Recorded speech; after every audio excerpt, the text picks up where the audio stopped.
I've been out apartment shopping and I've given up. Like y'all have changed the game.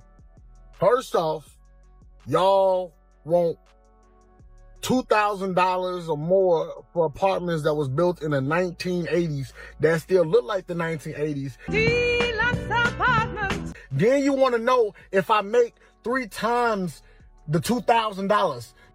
If I made $6,000 to give you in rent, I wouldn't be living in a 1980s deluxe apartment. Number 2, y'all want first month, last month, and a deposit. Damn. I'm gonna be homeless. Oh my God, do. Somebody please say it ain't so. People can't afford to pay rent in 2026 and they just don't know what they're gonna do.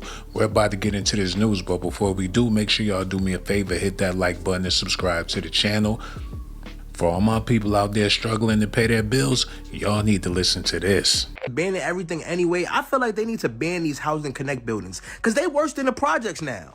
I don't know how other states work, but I know that we got these housing lottery buildings and they was like the most fanciest buildings that you could ever move into. It's kind of like balling on a budget. The problem is that the building got like a 1-year turnover rate where it goes from luxury to trash. I helped one of my friends move into that building last year. And when I tell you nobody was there, it was luxury, it was nice, they had amenities. I'm like, oh, this is fancy. Fast forward, I go over there last month, the building is out of control. They rolling dice in the laundry room. I hop off the elevator, they talking about something, I got that loud in the building, not even outside. A fight broke out, somebody ran to get security. Security was like, nah, we waiting for the cops. Even security is scared. Apparently they banned all amenities. You can't even use them no more. The rooftop, the gym, the computer rooms, all that gone. But the wildest thing out of everything was the flyers on the wall saying like, if you get caught doing solicitation, then you could be evicted. Basically 304s is in the building. Y'all, they in there selling it. Like, imagine I'm going... Can we stop telling people that they're living above their means when they start complaining about the cost of things? Because when I got this apartment right here, clearly you can see it's a starter apartment. It's not anything luxury. Clearly not anything luxury. Not luxury at all. Look at the blinds. It's not luxury. Look at the closet. It's not luxury. You know what I paid? What does that say? Oh, $945 a month for a 1-bedroom. Y'all can see 2019. Lease was ending in 2020. 2020. You want to know what that apartment goes for now? I don't know what it goes for now. Oh, almost $2,000. Oh, why don't we just follow the advice of a boomer? Why don't we just purchase a home? Even the small rinky-dink homes like this are going for $323,000. The gag is, as early as 2014, this home sold for $48,000. $48,000. And if you look in 2012, it sold for $39,000. They have the audacity to be charging $323,000. But for some reason, y'all keep telling people that they're just living above their means. I remind you, this apartment is almost $2,000 and it's not a luxury apartment. Y'all want to hop into the comment section talking about, oh, well, I found an apartment that was $700 a month. Yeah, and as soon as you click on the reviews, you see roach infestation, rodent infestation, guns, shooting, weed, all of these things. People should not be subjected to that if they don't want to be subjected to that. If having a safe and clean place is living above your means, then hell yeah, I'm going to live above my means. That's what it is. That's why you can't save. You live in this economy, everything is above your means. Huh? You went to go get your car washed? Huh? Inside and out? It's crazy. Above your means. Above your means. You filled your tank up? You filled your tank up all the way? You went to the gas station twice this week? You living above your means. You went out to eat? Oh my God. You living above your means. You went to the grocery store and got anything that wasn't great value? Huh? You got something damn brain. You got cereal in a box. Bitch, above your means. You riding around with the AC on? Okay, big spender. You paid your car note on time? I'm scared of you. Bought shampoo, conditioner, and body wash, and not the 3-in-1? I see where your priorities is at. You bought the baby some new shoes because they growing out of their shoes? Bitch, give them your shoes. You turning the lights on in the daytime? Oh, okay, Elon Musk. Everybody in the house taking separate showers? No, everybody put a bathing suit on and get in there together one time. What is you living above your means? I don't want y'all to get this twisted and think this has something to do with race or nationality. It has nothing to do with that. People are struggling, all different types of nationalities, races, genders. It don't even matter. The struggle is real. Now you gonna know. Because the other crazy thing that I learned doing gig apps is that there are an enormous amount of people who are living in hotels. Entire families living in a room. They're buying full-on groceries, living in a room. And the entire hotel looks like it is inhabited by families. It is crazy to me that these hotels are making so much money. And granted, they did not cause the issue. However, they certainly are capitalizing on it. If you are paying $100 a night for a hotel room with no protections, rental protections, what have you, in an entire month, that's $3,000 to live in a room that you have to be out of by 11 o'clock. It is crazy. One time I was delivering groceries. This was the saddest thing in my mind. I was delivering groceries to a hotel. And I was a little annoyed because she was on like the second floor and it was a lot of stuff. When I got up there, I see this woman who is 9 months pregnant. And I'm just going to say she's a white woman because she was. And the reason why I'm saying that is because people have a tendency to think that this is all people who are minorities. It was a white woman who was 9 months pregnant.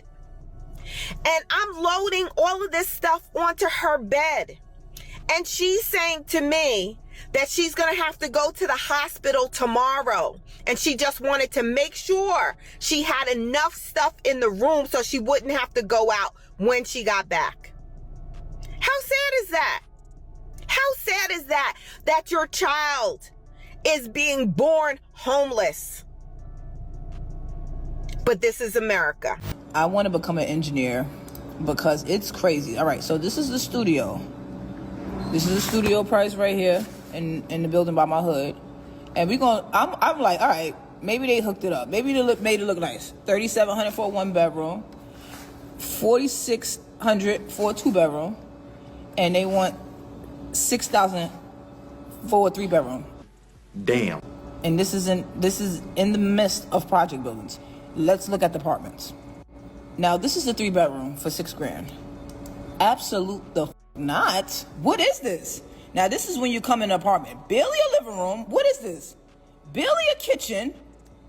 Y'all just made a box and charging mad money and amenities. No. Look at the bathroom. What is this for $6K? No. Look at this. Look at this living room. This is a fraudulent living room. Look at this bedroom. And I got to look at my project building for $6K? You lost your mind. Y'all lost it. Let's look at the rest of these bedrooms. I just can't believe that y'all was trying to sell this for $6,000. At this is a box. You know what we can get downtown? Look, I'm not looking at the projects for $6K. And this is it's nothing. Where's the closet? Let me see, where's the closet? It better be a closet in here.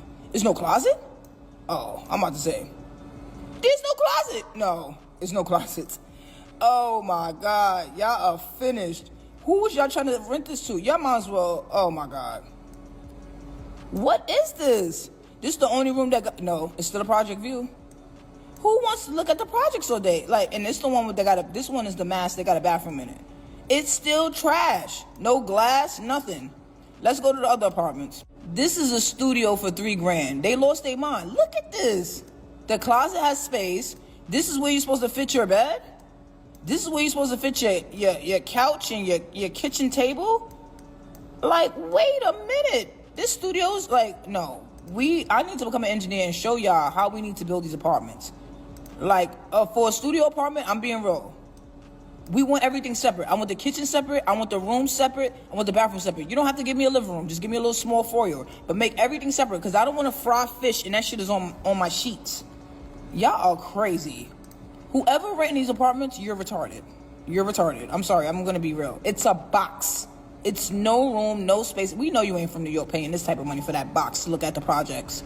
Good luck. Gen Zs are having a hard time buying a house. This house is listed for $425,000, and this is around the median home price. The payment out the door monthly is $3,100, and the median household income is $89,000. So this would cost about 42% of their gross income, which is not wise, and in most cases, they won't even qualify. But Freddie, look at this house. This isn't a starter home. This is luxury.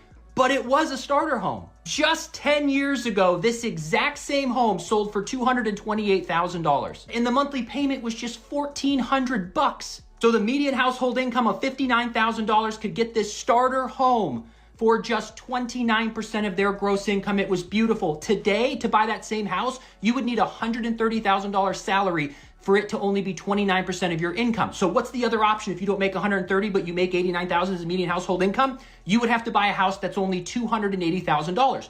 Okay, but here's the problem. There's no homes available for under $300,000. The three that are in gray are actually townhomes. There is only one home in this entire area that's under $300,000. But when you look at 300 to 500, there's over 400 homes available. This is what happened to the house. It's so crazy to see this many people struggling, but it just lets you know that we're living in some struggling times. My husband and I just got an email the other day to renew the lease on our apartment, at our apartment unit, and they were saying that for another year, and I think even a little bit longer than that, it would be close to $1,500, just a little under that. And saying that, just, it really does sound like a lot. But even the crazier thing to me is knowing that the area of town we're in, how much apartments are going for, they're easily over $1,800. So we're actually saving, because of course we would just need to renew. But what's even more wild to me too is knowing that one of my very first apartments was a 2-bedroom, and they only charged, I only paid about $670. And pet rent was also free at the time. There was really no such thing as pet rent. And now most places it's $35 a month. And not including utilities too. So it's just crazy to me how really the cost of living has just skyrocketed here and really everywhere, unfortunately. But yeah. Why? I had to guess, how much would the minimum wage have to be to match the buying power of boomers in 1970 that were earning minimum wage as well in 2026? How much money do you think the minimum wage would have to be? $66 an hour you would have to make to match the purchasing power of a boomer making minimum wage back in like the 1970s. Yeah.